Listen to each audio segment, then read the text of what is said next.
What up, what up, what up? Welcome back. Welcome back. That way when we get into the video, we're going to do what? Get straight into the video, okay? So today is episode 4 of a 5-part. Of course, I always do my 5-part series. This episode will be about what is your message? What is your, not mine, what is your message? And how can you deliver that? Stay tuned. Namaste.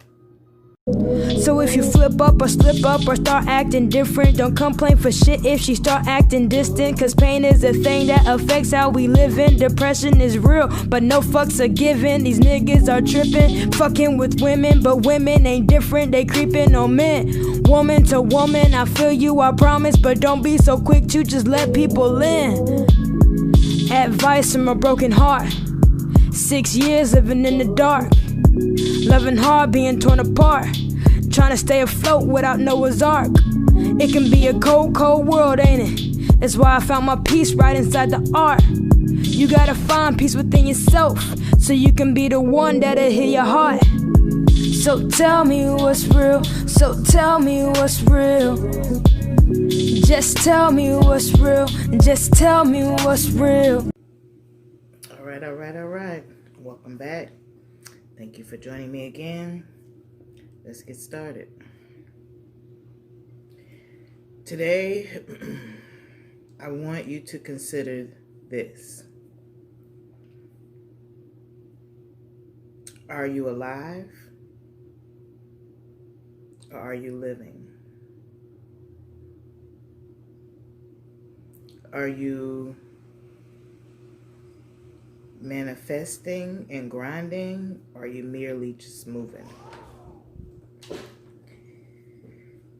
If you give yourself some time to ponder on those questions, you might bring yourself to the decision of, what is my true purpose? What am I here for? Am I simply punching a clock and fulfilling somebody else's dream? Or do I really consider my own? For me, where I'm having trouble putting a whole lot of other stuff that people can do successfully and with ease, one of the things that comes very easy for me is something that's typically most difficult for others. And that is defining their purpose / message. For me, I can remember maybe as young as 10 years old, just trying to help the other kids, just kind of being a neighborhood big sister, big friend. It's funny because when we played house, though, if I couldn't be the daddy, I don't want to be the brother. I'm not fit to be the mama. Hello. If I couldn't be the daddy, everybody was getting beat up and I was running home. And I was lying to my mama and telling her they was beating me up because I was crying. Because they wouldn't let me be the daddy.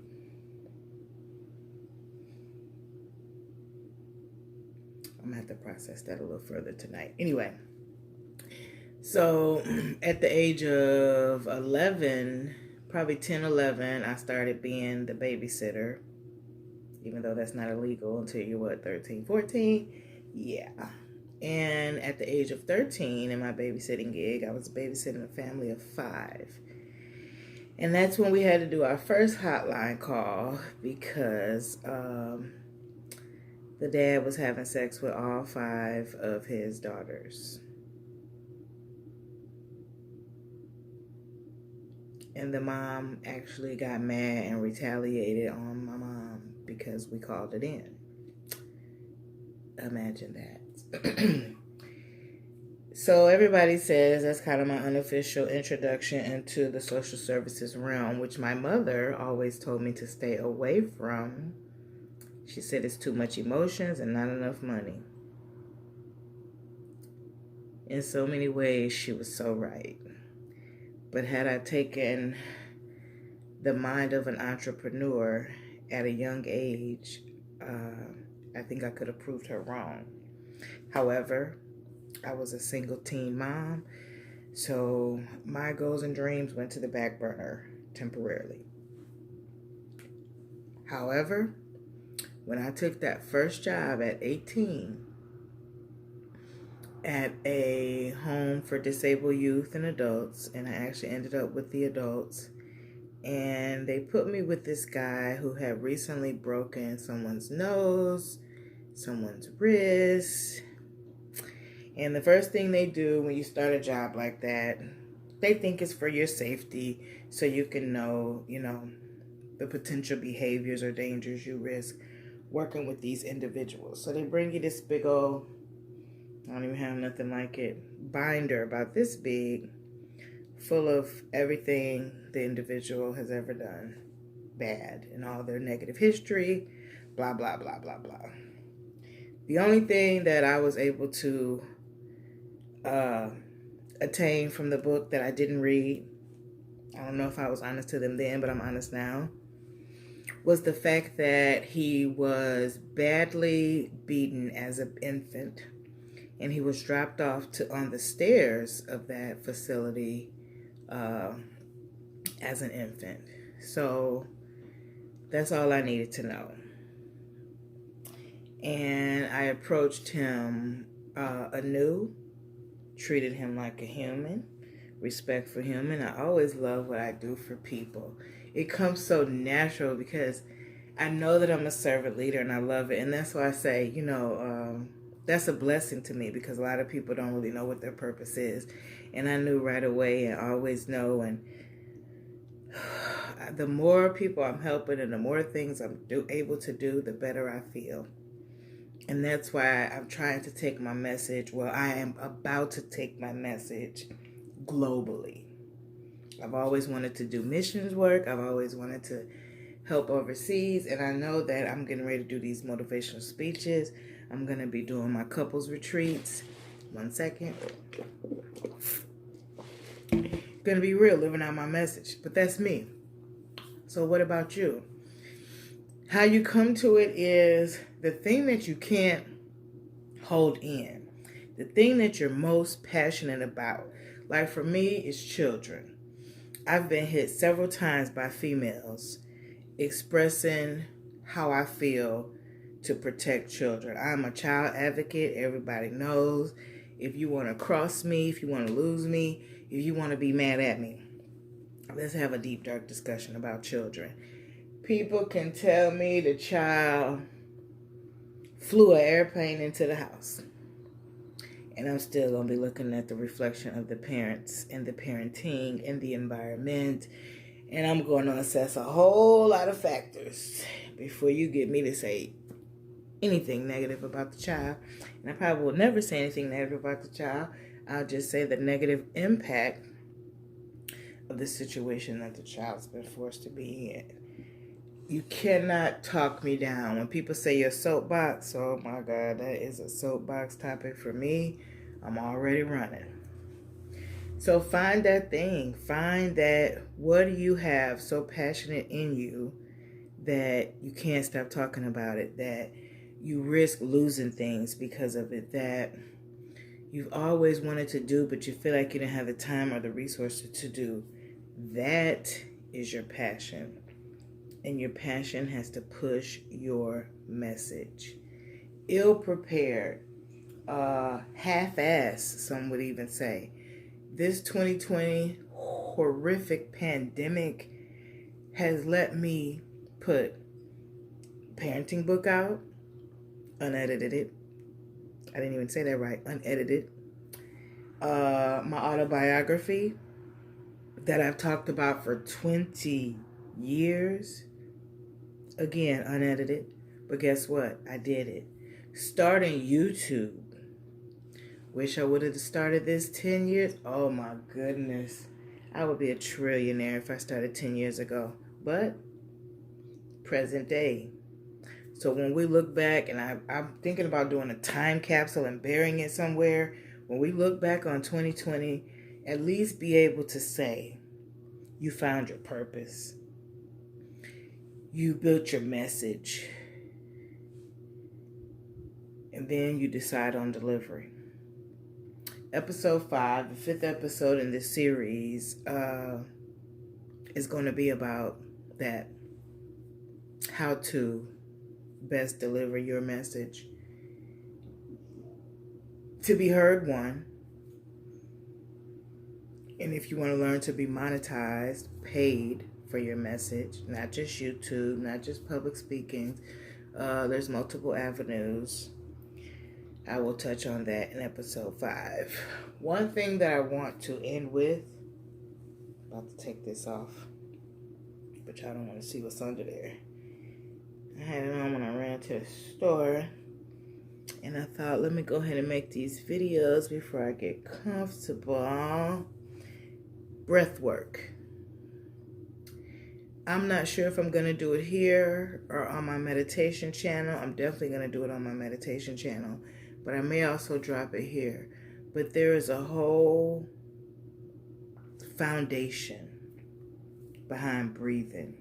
It's not just a cliche or some colloquial thing that people say when people are upset. Life is in breathing.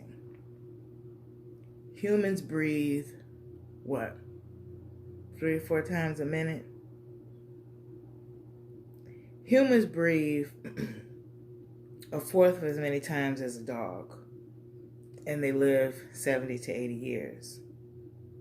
A dog breathes 3 times more than a human and only lives 15 to 16 years.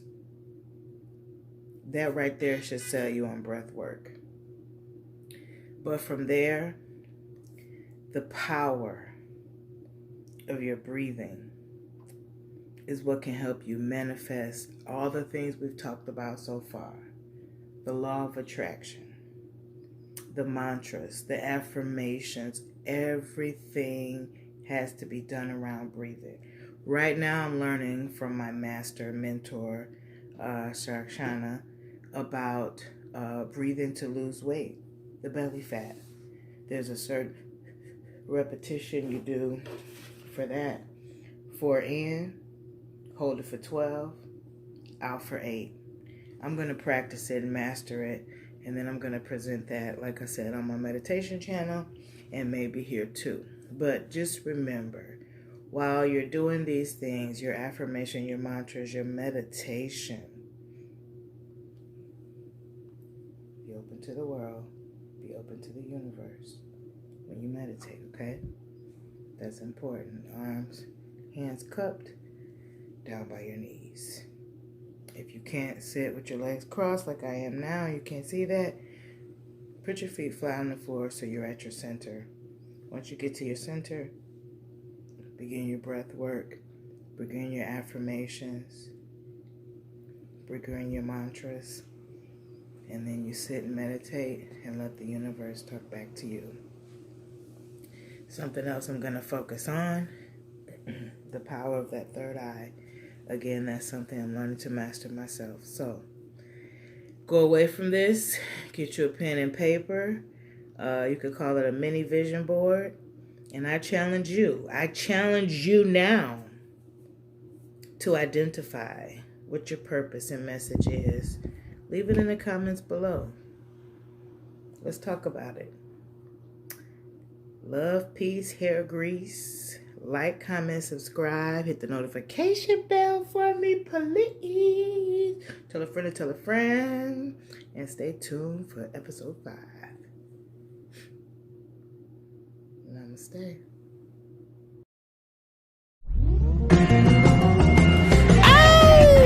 No talking, let the slaughter commence. For those who claim king, but low-key softer than Prince. If we was talking cars, maybe Joker at best. And if so, Heath Ledger, I still am the wrestler. Batman, Superman, I ain't really into that. Turn your heroes to heroes when my dinner at. What I'm writing lately got me feeling like the men in black. Neuralizer see me and forget them other niggas rap. Ray said, I don't feel him.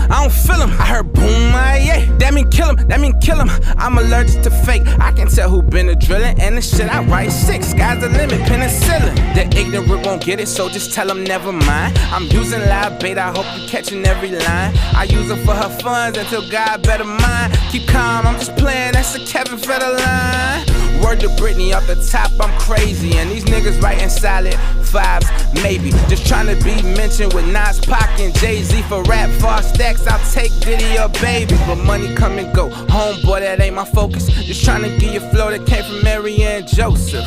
All praise to who you see as most high. School, bus, train tracks, got your hands up high. Who want problems now? I don't see deodorant. Control verse, rappers X, they still can't get over it. Wanted to respond, but I'm too low to reach the highest.